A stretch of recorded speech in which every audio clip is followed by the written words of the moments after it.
O sol estava se pondo, tingindo o céu de tons alaranjados e púrpuras, quando o idoso Mário saiu de sua casa modesta, com passos lentos mas firmes, para dar seu passeio diário pelo parque da cidade.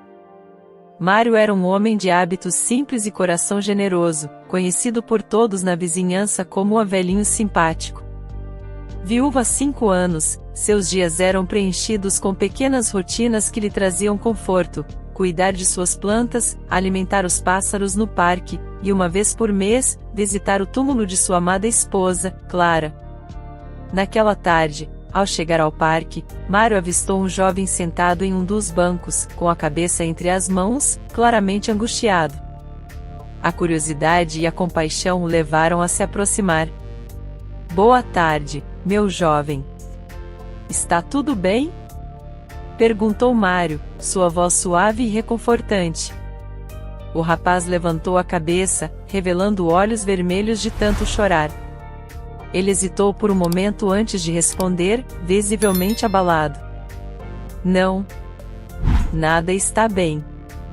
Minha mãe está morrendo e eu não tenho como ir até ela", disse ele, sua voz embargada pela emoção. Eu acabei de sair da prisão e não tenho dinheiro para passagem." Mário sentiu um aperto no coração ao ouvir aquelas palavras. Ele sabia o que era perder alguém querido e não podia imaginar a dor de não poder estar presente nos últimos momentos de um ente querido. Sem pensar 2 vezes, ele tomou uma decisão. "Vamos resolver isso, meu filho. Eu vou te ajudar a chegar lá." O jovem, cujo nome era Gabriel, olhou incrédulo para Mário, seus olhos cheios de lágrimas e esperança. "Mas, o senhor nem me conhece. Por que faria isso por mim?" "Porque todos merecem uma segunda chance e ninguém deve ficar longe de quem ama em um momento assim", respondeu Mário com um sorriso gentil. "Agora, venha comigo. Vamos comprar sua passagem." Enquanto caminhavam até a estação de ônibus, Mário soube mais sobre Gabriel. Ele havia sido acusado injustamente de fraudar documentos da empresa onde trabalhava. A fraude envolveu grandes somas de dinheiro, e Gabriel foi o bode expiatório perfeito. Ele perdeu tudo: seu emprego, sua noiva, e passou anos na prisão, lutando para provar sua inocência. Sua mãe, uma mulher de saúde frágil, sempre acreditou na bondade intrínseca de seu filho e nunca perdeu a esperança de vê-lo recomeçar. Ao chegarem à bilheteria, Mário pediu uma passagem para a cidade de Gabriel. A atendente, uma mulher de meia-idade com expressão cansada, olhou desconfiada para os dois. "Esse garoto é um ex-presidiário", murmurou ela para Mário, claramente julgando-o por sua decisão. "Ele é um filho que quer se despedir de sua mãe", respondeu Mário firmemente, estendendo o dinheiro para pagar a passagem. As pessoas ao redor começaram a cochichar, algumas rindo e outras balançando a cabeça em desaprovação. "O velho está maluco, como pode ajudar um criminoso?", eram algumas das frases que ecoavam pelo salão da estação. Mas Mário não se importava. Ele sabia que estava fazendo a coisa certa. Com a passagem em mãos, Gabriel não conseguia expressar a gratidão que sentia. Abraçou Mário com força, lágrimas escorrendo pelo rosto. "Eu não sei como te agradecer, senhor", disse ele, sua voz embargada. "Vá, meu filho. Esteja com sua mãe e faça-a sentir o orgulho que sempre teve de você. E lembre-se, a vida sempre oferece uma segunda chance", respondeu Mário, dando-lhe um tapinha reconfortante no ombro. Enquanto Gabriel embarcava no ônibus, Mário sentiu uma paz interior que há muito não experimentava. Ele sabia que havia feito algo bom, algo que Clara teria aprovado. Enquanto observava o ônibus partir, ele fez uma pequena prece, pedindo que Gabriel chegasse a tempo e encontrasse força para recomeçar sua vida. Mário voltou para casa com um leve sorriso no rosto, ignorando os olhares de desaprovação e comentários maldosos. Ele sabia que o mundo podia ser um lugar cruel e indiferente, mas também acreditava que a bondade e a compaixão tinham o poder de transformá-lo. Nos dias seguintes, a história de Mário e Gabriel se espalhou pela vizinhança e além. Alguns ainda zombavam da generosidade de Mário, mas muitos começaram a ver o velho de maneira diferente, admirando sua coragem e seu coração generoso. Mesmo assim, achavam que ele havia sido enganado pelo ex-presidiário com sua historinha comovente. Uma tarde, enquanto alimentava os pássaros no parque, Mário foi abordado por uma jovem mulher que se apresentou como jornalista de um jornal local. Ela havia ouvido a história e queria saber mais sobre o homem que ajudou um ex-presidiário sem esperar nada em troca. "Senhor Mário, por que o senhor fez isso?" perguntou ela, segurando um gravador. Mário sorriu suavemente, olhando para os pássaros que agora se empoleiravam perto de seus pés. "Porque a vida é curta e todos merecem uma chance de fazer o bem. Se podemos ajudar alguém, por que não fazê-lo?" respondeu ele, seus olhos brilhando com uma sabedoria serena. A entrevista foi publicada e logo Mário se tornou uma espécie de herói local. Pessoas de várias partes da cidade vieram conhecê-lo, buscando conselhos, inspiração ou simplesmente para agradecer por seu exemplo de bondade. Entre esses visitantes, estava uma mulher chamada Helena, uma assistente social que trabalhava com a reintegração de ex-presidiários. "Senhor Mário, a sua história me tocou profundamente", disse ela. "Eu trabalho com pessoas que, como Gabriel, precisam de uma segunda chance. Gostaria que o senhor considerasse falar com nossos grupos de apoio, compartilhando sua experiência e inspirando outros." Mário ficou surpreso com o pedido, mas ao mesmo tempo, sentiu-se honrado. Ele nunca havia se imaginado como um orador, mas percebeu que essa poderia ser uma maneira de continuar ajudando. "Ficarei feliz em ajudar, Helena. Se minha história pode fazer alguma diferença, então vale a pena ser contada", respondeu ele, com um sorriso caloroso. Enquanto isso, Gabriel, agora em sua cidade natal, passou por momentos difíceis ao chegar. Sua mãe havia falecido pouco antes de ele conseguir chegar ao hospital, mas ele teve a oportunidade de vê-la uma última vez, em paz. A dor da perda foi imensa, mas as palavras de Mário ecoavam em sua mente, dando-lhe forças para seguir em frente. Com o tempo, Gabriel encontrou trabalho e começou a reconstruir sua vida, sempre lembrando do gesto de bondade que mudou seu destino. O trabalho que Gabriel conseguiu era simples, mas pagava bem. O dono do local, Senhor Mateus, era um homem robusto e de rosto severo, que claramente não confiava nele 100%, mas queria lhe dar uma chance. "Olha aqui, rapaz", disse Senhor Mateus, cruzando os braços enquanto observava Gabriel atentamente.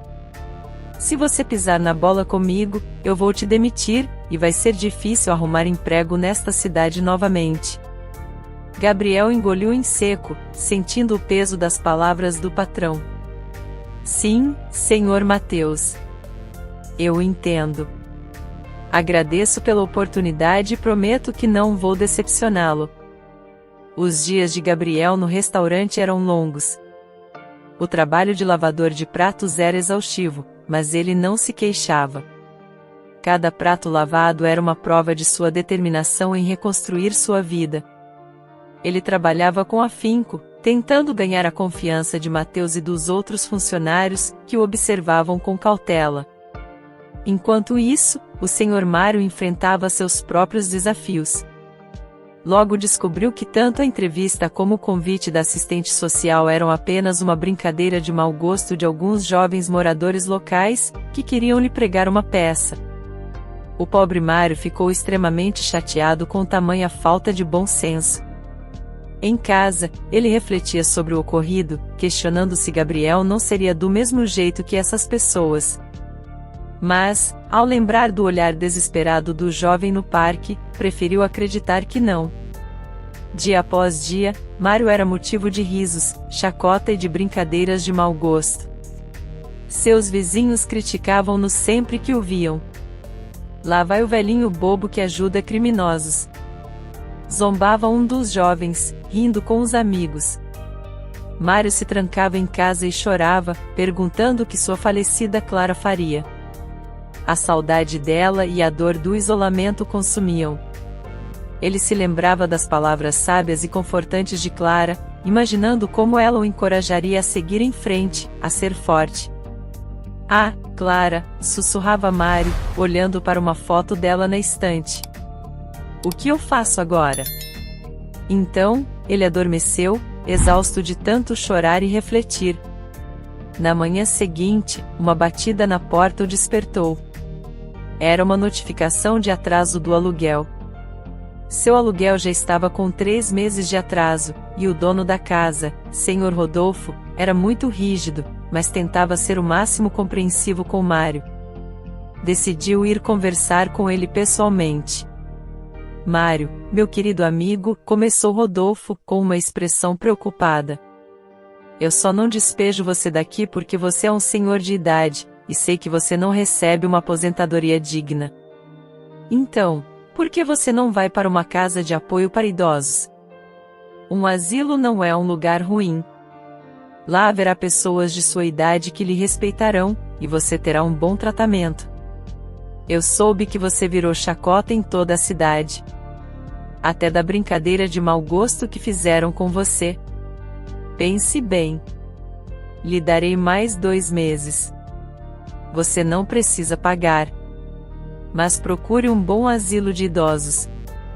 Mário apenas ficou envergonhado, pois o dinheiro de sua aposentadoria, ele deu quase todo comprando a passagem para Gabriel, mas ele não conseguia imaginar não tendo feito isso por aquele jovem. "Rodolfo, eu agradeço pela compreensão", disse Mário, com a voz embargada. "Eu vou pensar sobre isso." Rodolfo assentiu e deu um tapinha no ombro de Mário antes de sair. Naquela noite, Mário não conseguia dormir. Ele se sentia perdido, sem saber o que fazer.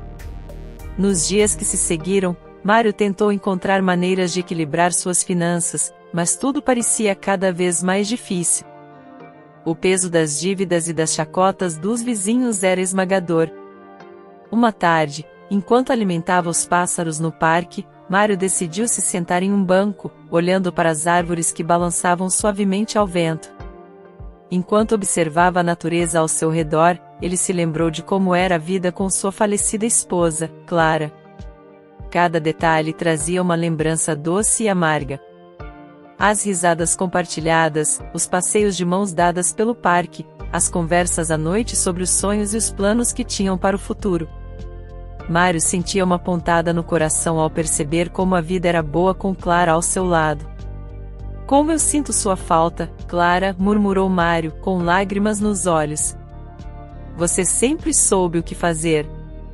Sempre teve as palavras certas para me consolar." Ele fechou os olhos, deixando que as memórias o envolvessem. Lembrou-se de como Clara adorava alimentar os pássaros com ele, rindo quando os pequenos animais se aproximavam em busca de comida. A presença dela parecia dar vida ao parque, tornando cada momento especial. Mas agora, sem Clara, tudo parecia vazio. Mário sentia-se perdido, sem direção. Ele abriu os olhos e olhou para o céu, buscando forças para continuar. Sabia que Clara não gostaria de vê-lo desistir, mas a dor da solidão e das dificuldades financeiras o consumiam. Nos dias que se seguiram, Mário continuou a alimentar os pássaros no parque, encontrando um pequeno conforto na rotina. As risadas e as brincadeiras de mau gosto dos vizinhos ainda o magoavam, mas ele tentou se concentrar nas lembranças felizes e na bondade que ainda existia dentro dele. Certa tarde, enquanto se sentava no banco do parque, Mário viu um grupo de jovens se aproximando. Eles estavam rindo e cochichando entre si. Mário sentiu um frio na espinha, esperando mais uma brincadeira de mau gosto. "Ei, velhinho!" gritou um deles, com um sorriso debochado. "Ajudou mais algum criminoso hoje?" Mário ignorou os comentários, focando-se nos pássaros. Mas por dentro, sentia-se cada vez mais abatido. As palavras cruéis dos jovens o machucavam profundamente, fazendo questionar se havia realmente feito a coisa certa. Apesar de tudo, Mário manteve sua determinação de continuar sendo uma boa pessoa. Ele sabia que a bondade era rara e valiosa, e que Clara teria ficado orgulhosa dele. Mesmo com todas as dificuldades, ele decidiu seguir em frente, alimentando os pássaros e tentando encontrar pequenos momentos de paz e alegria. Com o tempo, Mário percebeu que, mesmo sem Clara ao seu lado, ele ainda podia fazer a diferença no mundo. Sua bondade e compaixão eram suas maiores forças, e ele estava determinado a usá-las para enfrentar qualquer desafio que viesse pela frente. Certa noite, quando terminou seu trabalho, Gabriel se preparava para ir embora, limpando as últimas gotas de água dos pratos e colocando-os no escorredor. O restaurante estava quieto, os clientes já haviam ido embora, e os outros funcionários estavam se despedindo. O patrão de Gabriel, Sr. Mateus, se aproximou dele com uma expressão séria no rosto. Gabriel, preciso falar com você. Esperei todos os funcionários irem para lhe dizer algo, disse Mateus, com um tom grave. Gabriel franziu a testa, preocupado. Será que algo havia acontecido? Será que ele tinha feito algo errado? Claro, Sr. Mateus. O que aconteceu? Perguntou Gabriel, tentando manter a calma. Mateus indicou com um gesto para que Gabriel o seguisse até o escritório.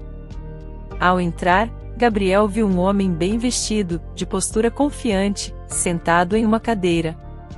Seu coração deu um salto ao reconhecê-lo. Este é Renan Silveira, um advogado renomado. Ele é noivo da minha filha. Ele me contou sua história, Gabriel, explicou Mateus, olhando para Gabriel com uma expressão indescritível. Gabriel, incrédulo, encarou Renan. Eles eram amigos no passado, apesar de virem de áreas completamente diferentes. Quanto tempo, Gabriel, disse Renan, levantando-se e estendendo a mão com um sorriso amigável. Olá, Renan. Como tem estado? Respondeu Gabriel, apertando a mão do antigo amigo, sentindo uma mistura de alívio e curiosidade. Renan e Gabriel conversaram por um tempo, relembrando momentos passados e compartilhando breves atualizações sobre suas vidas. Havia uma mistura de nostalgia e tensão no ar, mas a conversa foi interrompida por Mateus, que os observava pacientemente. Bom, Gabriel, acontece que durante todos estes anos eu estive investigando sobre o crime que você supostamente cometeu na firma que nós dois trabalhamos juntos, começou Renan, adotando um tom mais sério. E pelo que conhecia de ti, você era incapaz de tirar algo de alguém. Então passei anos investigando sorrateiramente. Até que consegui as provas de sua inocência e consegui achar o verdadeiro culpado de tudo. Gabriel olhou para Renan com uma mistura de esperança e descrença. E quem foi? Perguntou Gabriel, sentindo seu coração acelerar. Renan respirou fundo antes de continuar. O vice-presidente da empresa. Ele forjou tudo para te incriminar, e sua noiva Renan, a mulher que você amava e confiava, a filha do dono da empresa, ela te traía com ele. Eles apenas te usaram como bode expiatório para tudo.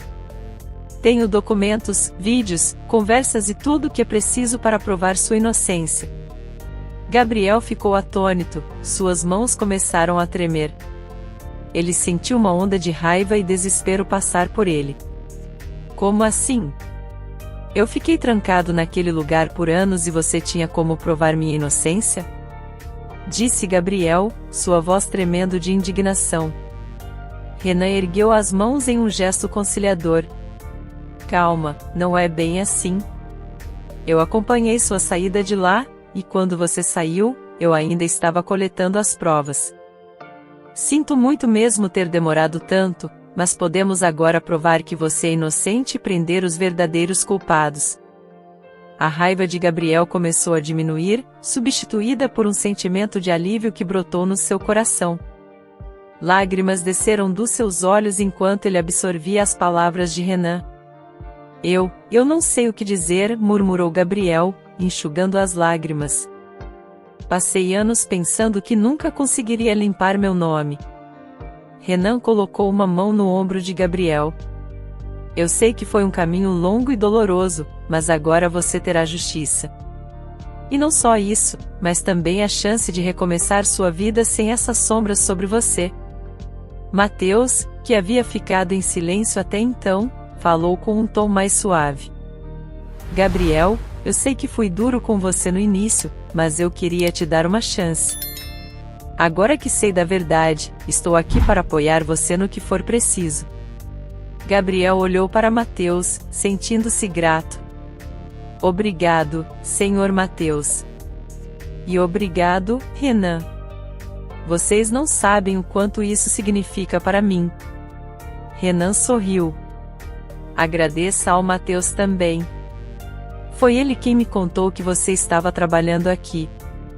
Eu sabia que precisava encontrar você o mais rápido possível. Gabriel sentiu um peso sair de seus ombros, algo que carregava há tanto tempo. Ele respirou fundo, tentando processar tudo o que havia acontecido. E agora, o que eu devo fazer? Perguntou Gabriel, olhando para Renan com uma mistura de esperança e incerteza. Primeiro, vamos registrar todas as provas que temos e iniciar o processo legal para limpar seu nome. Depois, vamos atrás dos verdadeiros culpados para que paguem pelo que fizeram, explicou Renan, com um tom determinado. Mateus assentiu. E enquanto isso, Gabriel, você tem seu emprego aqui. Sei que não é muito, mas é um começo. Gabriel sorriu, um sorriso verdadeiro que há muito tempo não aparecia em seu rosto. Obrigado, Senhor Mateus. E obrigado, Renan. Vocês estão me dando uma nova chance de vida. Naquela noite, Gabriel voltou para casa, um quartinho na verdade, sentindo-se mais leve do que nunca. Ele sabia que a jornada ainda seria longa, mas pela primeira vez em anos, ele via uma luz no fim do túnel. Ele sentou-se na pequena mesa da cozinha, refletindo sobre tudo o que havia acontecido. As lágrimas que escorriam agora eram de alívio e esperança. Mãe, eu sou inocente, mãe. Só a senhora e o Renan acreditaram em mim. E aquele velhinho bondoso que confiou em mim mesmo sendo um ex-presidiário. Obrigado. No dia seguinte, Gabriel encontrou Renan no escritório de advocacia para começar a formalizar as provas. Renan apresentou todos os documentos, vídeos e conversas que havia coletado ao longo dos anos. Era um trabalho minucioso e detalhado, que exigiu paciência e dedicação. Aqui estão as provas de que o vice-presidente manipulou os documentos e te incriminou, Gabriel, disse Renan, mostrando um vídeo que capturava uma conversa comprometedora. Gabriel observava, atônito, enquanto as peças do quebra-cabeça se encaixavam.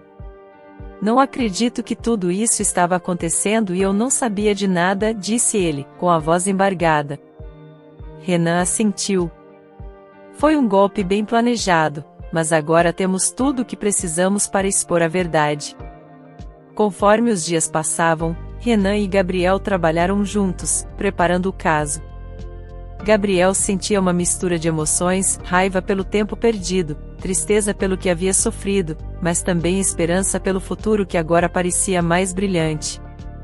No tribunal, Renan apresentou as provas com maestria, e Gabriel observou enquanto o vice-presidente e sua antiga noiva eram confrontados com a verdade. As expressões de surpresa e culpa nos rostos deles eram evidentes.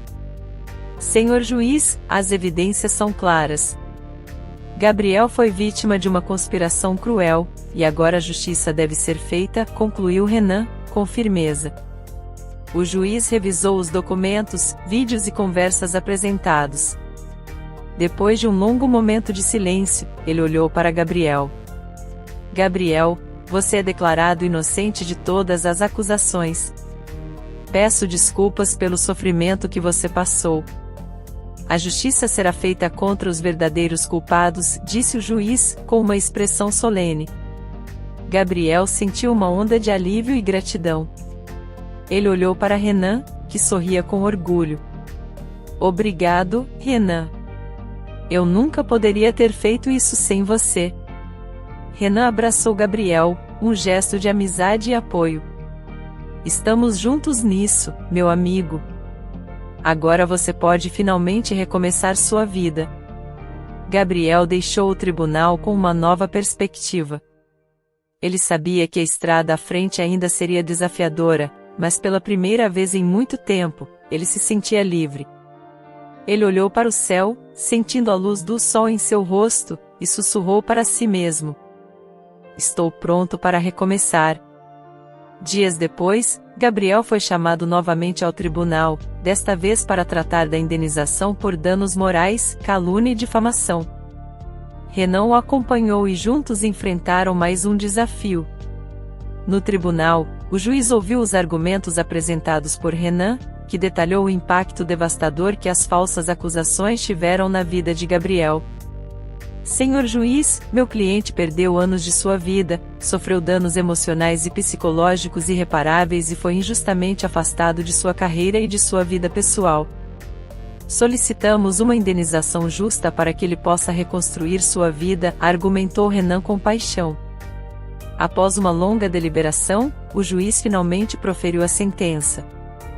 "Gabriel, em consideração aos danos severos que você sofreu, ordeno que você receba uma indenização de R$30 milhões.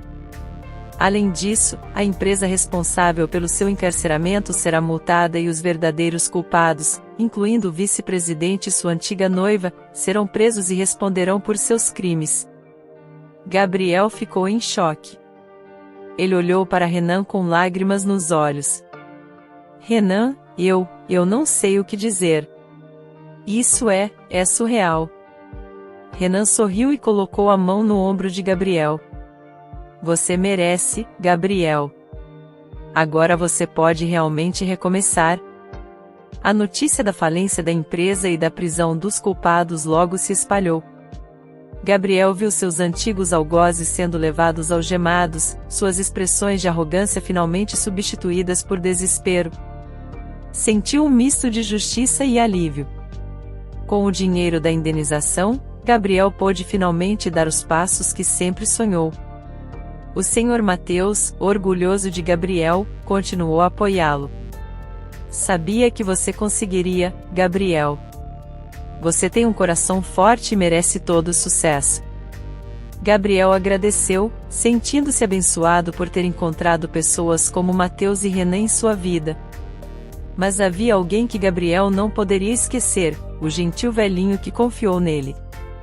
Os 2 meses limites que o dono da casa tinha dado a Mário haviam se passado, e o Sr. Mário estava pronto para ir para um asilo. Ele já havia até escolhido um lugar simples mas acolhedor, onde ele esperava encontrar alguma paz e companhia. Com lágrimas nos olhos, o dono da casa, Sr. Rodolfo, pediu para lhe acompanhar até lá.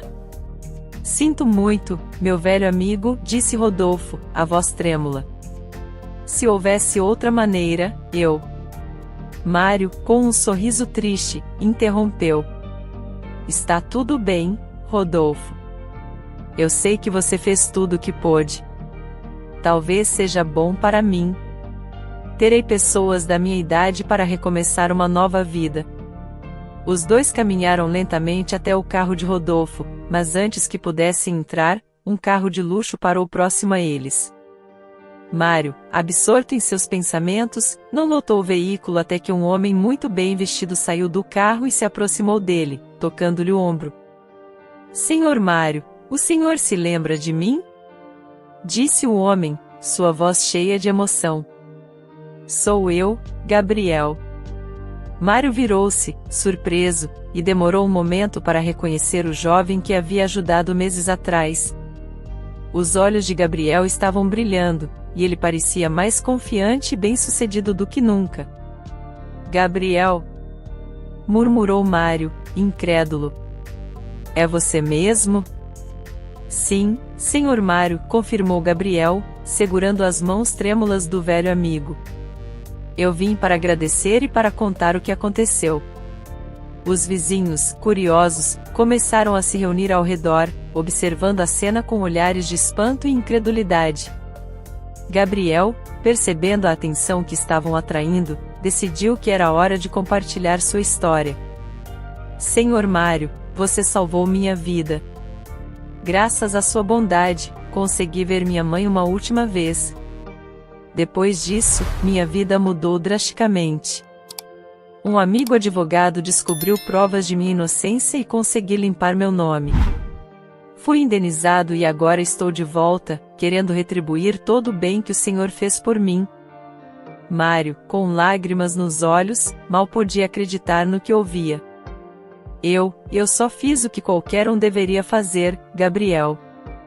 Mas ver você aqui, agora, é a melhor recompensa que eu poderia ter. Não, Senhor Mário. O Senhor merece muito mais, disse Gabriel, com firmeza. Eu trouxe algo para o Senhor. Ele fez um sinal, e uma equipe de reportagem que havia chegado ao local começou a filmar. Sei que o Senhor está sendo despejado e indo para um asilo, mas eu não posso permitir isso. O Senhor merece um lugar melhor, onde possa viver com dignidade e conforto. Rodolfo, que estava ao lado de Mário, observava tudo em silêncio, comovido. Gabriel, o que você está dizendo? Estou dizendo que comprei uma casa para o Sr. Mário, anunciou Gabriel, voltando-se para a multidão e as câmeras. Uma casa onde ele possa viver em paz, sem preocupações financeiras. Este homem salvou minha vida, e agora é a minha vez de retribuir. Mário olhou para Gabriel, incapaz de conter as lágrimas. Gabriel, eu não sei o que dizer. Isso é um milagre. Não é um milagre, Senhor Mário. É justiça. E mais do que isso, é gratidão. Eu nunca vou esquecer o que o Senhor fez por mim. Os vizinhos, que antes zombavam de Mário, agora estavam boquiabertos. Muitos se aproximaram para ver de perto o que estava acontecendo. Um deles, um jovem que frequentemente fazia piadas às custas de Mário, se aproximou com um olhar de arrependimento. Senhor Mário, eu sinto muito por tudo que disse e fiz. Nunca imaginei que o Senhor fosse tão especial. Mário, com seu coração generoso, apenas sorriu. Está tudo bem, meu jovem. Todos cometemos erros. O importante é aprender com eles. Gabriel continuou a falar com a equipe de reportagem, explicando a importância de atos de bondade e como eles podem mudar vidas. Este homem me deu uma segunda chance quando ninguém mais acreditava em mim. Ele merece todo o reconhecimento e respeito do mundo. A equipe de reportagem capturou cada momento, desde a emoção nos olhos de Mário até a reação dos vizinhos. Eles sabiam que estavam testemunhando algo extraordinário, um verdadeiro exemplo de como a bondade pode transformar vidas. Após a filmagem, Gabriel levou Mário e Rodolfo até a nova casa. Era uma casa modesta, mas acolhedora, com um jardim cheio de flores e um pequeno quintal onde Mário poderia plantar suas amadas plantas. Espero que goste, Senhor Mário, disse Gabriel, entregando-lhe as chaves. Esta casa é sua. Um lugar onde o Senhor pode finalmente encontrar paz. Mário segurou as chaves, ainda incrédulo. Gabriel, isso é mais do que eu poderia sonhar. Não sei como te agradecer. Não precisa agradecer, Senhor Mário. O Senhor já fez mais por mim do que eu poderia retribuir em uma vida inteira. Rodolfo, visivelmente emocionado, colocou a mão no ombro de Mário. Você merece, meu amigo. E saiba que estarei sempre por perto, para o que precisar. Mário olhou para os dois homens à sua frente, sentindo uma profunda gratidão e uma alegria que há muito não experimentava. Obrigado, Gabriel. Obrigado, Rodolfo. Vocês transformaram minha vida. Gabriel sorriu. Senhor Mário, este é apenas o começo. Espero que possamos passar muito tempo juntos, como amigos. E sei que Clara, onde quer que esteja, está muito orgulhosa de você. Mário assentiu, as lágrimas ainda escorrendo pelo rosto. Sim, eu acredito que ela está. E agora, graças a vocês, posso viver o resto dos meus dias em paz e dignidade. Gostou da história de hoje? Comente a sua opinião e se inscreva no canal para receber nossas belas histórias. Ative também o sininho das notificações.